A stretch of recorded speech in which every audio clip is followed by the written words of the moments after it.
రాష్ట్రంలో రాజ్యాంగం అమలు లేదు, మొత్తం జంగిల్ రాజ్యాంగం నడుస్తుంది అని చెప్పి జగన్మోహన్ రెడ్డి అంటున్నాడు. నిజమేనా? రాజ్యాంగం లేకపోతే ఇంకా 3 సంవత్సరాలు ఉంది. ఆయన ఎత్తి కింద దిగినట్టేది వీళ్ళని దింగుతారు. వీళ్ళకి ఎందుకు ఇంక ఇప్పుడు ఇవన్నీ మాట్లాడతాం? ఇప్పుడు నా చేతిలో, ఆయన చేతిలో, ఈ పెద్ద రాజకీయ నాయకుల చేతిలో, ఎవరి చేతిలో లేదు. ఓటోడి చేతిలో ఉంది మొత్తం. వీళ్ళని దించటమా, ఎక్కియటమా? ఈ 3 సంవత్సరాలు ఓపిక పెడితే ఎత్తి దొంగుతారు. ఏముంటుంది ఆడ పెద్ద వీళ్ళు ఇన్ని రోజులు ఓటర్ చించుకోవటం ఎందుకు అసలు? ఇవన్నీ బరికిరాని మాటలు కదా, ఇవన్నీ ఉపయోగం లేదు. నువ్వు ఎన్ని తిట్టినా ఎన్ని అనుకున్నా ఇంకా ఈ 3 సంవత్సరాల 3 నెలలు 4 నెలలు ఉంటుంది, దిగిపోరు కదా. అదే అంటున్నారు జగన్మోహన్ రెడ్డి దిగిపోరు కదా, మరి ఇంకెందుకు మాట్లాడుకోవటం? తప్పులు చేస్తే వాళ్ళే కిందకు దించుతారా జనం? అసలు నువ్వు అన్నీ అనుకోవటం వేస్ట్. వాళ్ళని వీళ్ళని అనుకోవటం వేస్ట్, వీళ్ళని వాళ్ళని తిట్టుకోవటం వేస్ట్. జనం మొత్తం తీర్పిస్తారు. 3 ఏళ్ళు ఉన్నాక ఎవడు పరిపాలన బాగుంటే వాళ్ళు ఎన్నుకుంటారు. దానికోసం ఇంతలోనే తొందరపడతాం, తిట్టుకోవటం, తిట్టాడని వాడిని అరెస్ట్ చేయటం. అమాయకులను అరెస్ట్ చేస్తున్నారంట కదా. అమాయకులేం కదా. ఇప్పుడు అరెస్ట్ చేసే వాళ్ళంతా ఎంత దొంగోళ్ళు అంటే చెప్పడానికి వీళ్ళేనంత దొంగోళ్ళే. అది మాకు మరి వాళ్ళని అరెస్ట్ చేసే సానుభూతి కూడా లేదు. అది ఏం సానుభూతి లేదంటారు? ఏంది పెద్ద మైలేజ్ వచ్చిందంట కదా. అస్సలు లేదు, సానుభూతి అనేది అస్సలు లేదు. ఇంకా కొంతమంది వేయలేదని అనుకునే వాళ్ళు బొచ్చిన మంది ఉంటారు. అది నాకు తెలిసిన విషయం. అంటే బీసీలని కాపుల్ని అనగదొక్కుతున్నాడంట కదా చంద్రబాబు. బీసీలు అంటే బీసీలు ఎవడైనా తప్పులు చేసుకుంటా పోవచ్చా? బీసీ ముడకేసుకొని ఎవడైనా మర్డర్ చేసినాక బీసీని వదిలిపెడతారా? వాడు ఎవడో ప్రమాణం చేయమంటున్నాడు. ఏది కృష్ణా జిల్లాలో ఎవడో జోగి రమేష్, వాడు ముఖ్యమంత్రిని పట్టుకొని ఎవరిని బట్టి ప్రమాణం చేయమన్నాడు. నేను నలుగురిని సావిధంగా పోతా, నేను కూడా ప్రమాణం చేస్తాను, నేను చేయలేదండి అని. వదిలిపెడతాడు అడగమని నా కొడుకును అన్ని. ఎవడన్నా గవర్నమెంట్ వాళ్ళు వదిలిపెడతాడు అనుకున్నాను. ప్రమాణం చేస్తే వదిలిపెడతారా? వాడు 18 నేను ప్రమాణం చేస్తానంటాడు. వాడు మనిషి దున్నపోతే అనుకోవాలా? అది కాదు బాబు, ఇప్పుడు అసలు అంబటి రాంబాబు కూడా అసలు ఏం అనలేదంట, ఆయన అంతా అమాయకుడు అంటున్నాడు. మరి అమాయకుడే, జనం తెలిసిపోయింది. అమాయకుడే పాపం, జనం తెలిసిపోయిందిగా. మరి ఎందుకు రేపు నీకు పోటీ ఏడకే ఇచ్చాడుగా. పోటీ చేస్తే ఈ మొన్న ఆమె విడుదల రజనీ కాదు, ఇప్పుడు కలిసింది కదా 50 ఏళ్ళతోటి మాధవ్ గారు. ఈయనకి ఈసారి లక్షతోటి గెలుస్తాడు, లేకపోతే ఆయన కూతుర్ని పెడతాడు. రేపు ఈయన కాదులే, బెంచ్ మీద కూతుర్ని తెచ్చారు. అది కూతురికైతే మళ్ళీ ఇంకా ఊట్లో అక్షపడతాయని పాపం ఆమె కూడా ఇప్పుడు ఫస్ట్లోనే ఆ అమ్మాయి మీద సానుభూతి. ఆ అమ్మాయి ఫస్ట్లో చాలా జాగ్రత్తగా మాట్లాడింది. రాంబాబు కూతురని కాదు, ఫస్ట్లో చాలా ఆచితూచి మాట్లాడింది. ఆ అమ్మాయి మీద ఎంతో కొంత సానుభూతి అనిపించే మాటలు మాట్లాడింది. వీళ్ళంతా పరామర్శకి ఎప్పుడైతే పోయారో ఆమె రివర్స్ ఎత్తుకుంది. రేపు ఆమె కూడా ఖాళీ. అస్సలు మాట్లాడకూడదు.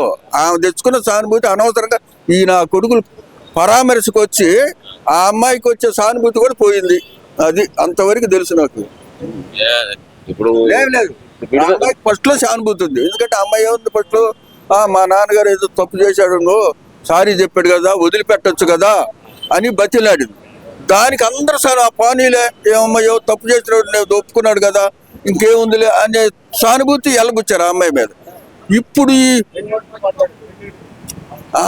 ఇప్పుడు ఇవన్నీ ఎత్తుకుంటుంది కదా వాళ్ళు. సానుభూతికి ఏమితే వాళ్ళంతా వచ్చారో ఏమకంగా అసలు నా అంతటా లేదని రెచ్చిపోతుంది. ఏమి లేదో ఆమె ఫెయిల్ అయిపోయింది. ఇక అమ్మాయి అది ఒక ఆమె ఎవరు రోజా గారి సరసన చేరుద్ది అమ్మాయి.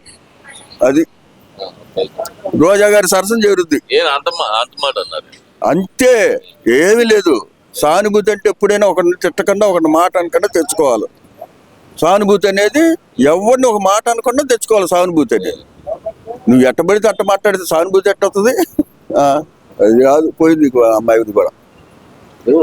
నిన్న విడుదలయ్యాడు కదా అంబటి రాంబాబు. మరి నేను కూటమిని కూల్చేదాకా నిద్రపోను అంటున్నాడు కదా. కోలవనమని అసలు ఇప్పుడే తెలుసుద్దిగా. ఈ 10 మంది ఒకసారి రాజీనామా చేసి అసలు మన బలం ఏందో తెలుసుద్దిగా. చంద్రశేఖర్ తెలంగాణలో ఎన్నిసార్లు రాజీనామా చేశాడు? ఊరికి మాట్లాడటమే మరి చేస్తే తెలుసుద్దిగా. చేస్తే నీ పరిపాలనకి నిదర్శనం. ఈసారి వీళ్ళు కూడా కొంచెం జాగ్రత్త పడతారు. ఈ 10 మంది చేస్తే జాగ్రత్త పడతారు. అంటే 11 మంది రాజీనామా చేస్తే 11 మంది గెలవరంటారా? 11 మంది గెలిస్తే ఈసారి పార్టీ వచ్చినట్టే నేను చెబుతున్నది. అది నేను చెబుతాను. 11 గెలిస్తే 11 అంటే ఆయన ఎటు గెలుస్తాడులే. జగన్మోహన్ రెడ్డి గారు గెలవపడటం అనేది మనం అనకూడదు. ఆయన అట్టా గెలుస్తాడు. ప్రతిమ వాళ్ళు కూడా కలిశారంటే ఈసారి నెక్స్ట్కి వీళ్ళు చాలా ఒళ్ళు దగ్గర పెట్టుకొని ఎట్ట పరిపాలన చేయాలో చేస్తారు. అదన్నా మరి జనానికి ఉపయోగపడుతుంది వాళ్ళు చేస్తే.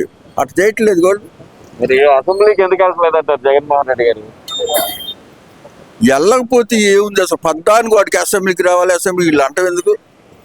వాడిని ఒక చెబుతున్నా, వీళ్ళు చేసే పరిపాలన వ్యతిరేకించేటప్పుడు అసెంబ్లీకి వచ్చి వీళ్ళు చేసే పరిపాలన నచ్చలేదంటే రికార్డ్ అవుద్ది. నువ్వు అసెంబ్లీకి లేకుండా ఎన్ని మాట్లాడి వీళ్ళు చేసే పనులన్నీ నువ్వు ఆమోదించినట్టే కదా. నువ్వు బయట మాట్లాడి అన్నీ ఏమి రావు. రికార్డు మీ దగ్గర ఉంటాయి, ఏదో యూట్యూబ్లో మాట్లాడి ఎవరైనా ఉంటే. అసలు గవర్నమెంట్ పరంగా రికార్డే ఉండదు కదా. నువ్వు అసెంబ్లీలో మాట్లాడితే వీళ్ళు చేసే కొన్ని పొరపాట్లు తప్పులు ఉన్నాయి అనుకో, ఏమండి మీరు ఇది చేయకూడదని అంటే పలానప్పుడు వాళ్ళు వ్యతిరేకించారు, వీళ్ళు తప్పు చేస్తే అది కరెక్టేనా అనటానికి ఆస్కారం ఉంటుంది. అయ్యేం చేయట్లేదు వాళ్ళు. ఏం లేదు, వాళ్ళు జీతం కోసం మన వచ్చారు. సరే జీతం ఉంది పాపం. జీతం కోసం బతికే వాళ్ళు ఎవరు లేరు మా ఎమ్మెల్యేలు అంటున్నారుగా. సరే ఇప్పుడు జీతం అంటే ఎమ్మెల్యే గారు మరి వాళ్ళు ఆ రూల్స్ ఏమి లేవు కాబట్టి వచ్చినా రాకపోయినా డబ్బులు ఇచ్చే రూల్స్ ఉంది కాబట్టి తీసుకుంటున్నారు. ఏం చేస్తాం దానికి? ఓవరాల్ గా చూస్తే ఇంకొకసారి అట్ట కదా. ఒక గవర్నమెంట్ ఎంప్లాయీ ఒక నెలలో 20 రోజులు బాబోతే 20 రోజులు కట్ చేయట్లేదు జీతాలు.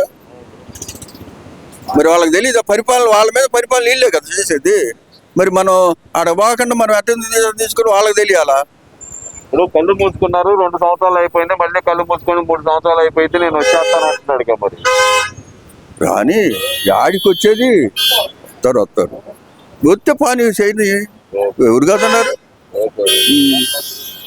ఈ వీడియో నచ్చితే లైక్ చేయండి. అలాగే మా ఛానల్ ని ఫస్ట్ టైం కనుక చూస్తున్నట్టయితే ఇప్పుడే సబ్స్క్రైబ్ చేసుకుని పక్కనే ఉన్న గంట సింబల్ ని యాక్టివేట్ చేసుకోండి. అప్పుడే మేము పెట్టే ప్రతి వీడియో మీకు నోటిఫికేషన్ గా వస్తుంది. అలాగే ఈ వీడియో పూర్తిగా చూసినందుకు ధన్యవాదాలు.